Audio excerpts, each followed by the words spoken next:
Okay વિનેશભાઈ, શું ઘટના બની હતી? ડ્રાઈવરને માર મારવાનો વિડીયો તમે ઉતાર્યો હતો, શું છે આખી ઘટના? એ ઘટના અમે 4 તારીખે સવારમાં 8 વાગે અહીંયાથી લીમખેડાથી નીકળ્યા હતા.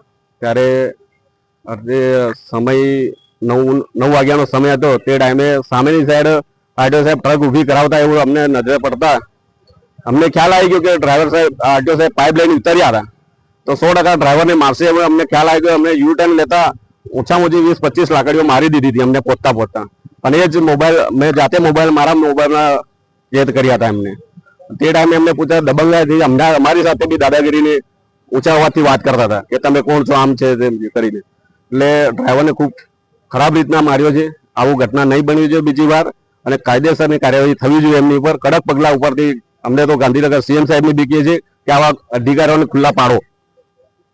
બીજી વાર કોઈ આવા ડ્રાઈવરને હેરાનગતિ ના થવી જોઈએ. અગાઉ ઘટના અમે ઘણી વાર જોઈ છે. આવી ઘટના અવારનવાર આરટીઓ સાહેબ રસ્તામાં ઉભા થઈને ડ્રાઈવરને હેરાનગતિ કરતા જ હોય છે અને ખોટા ઉઘરાણી જ કરતા હોય, નજરે જોયેલા જ છે અમે. આજે જે ભોગ બનનાર છે પીપલોદ પોલીસ મથકે આવ્યો છે ફરિયાદ આપવા, શું કે એને કાયદેસર એની માંગ છે, એને કાયદેસર ન્યાય મળવો જ જોઈએ એને. કેમ કે એને રાત્રે રોકીને એને બી દાગ ધમકી આલી નિવેદન બદલાયા અને સમગ્ર ટીમને બધાને મીડિયા મિત્રોને બી બદનામ કરવાની કોશિશ કરી છે આ લોકોએ, અને અમને બી બદનામ કરવાની કોશિશ કરી છે. તમારું નામ? રાવત વિનેશભાઈ બાબુભાઈ.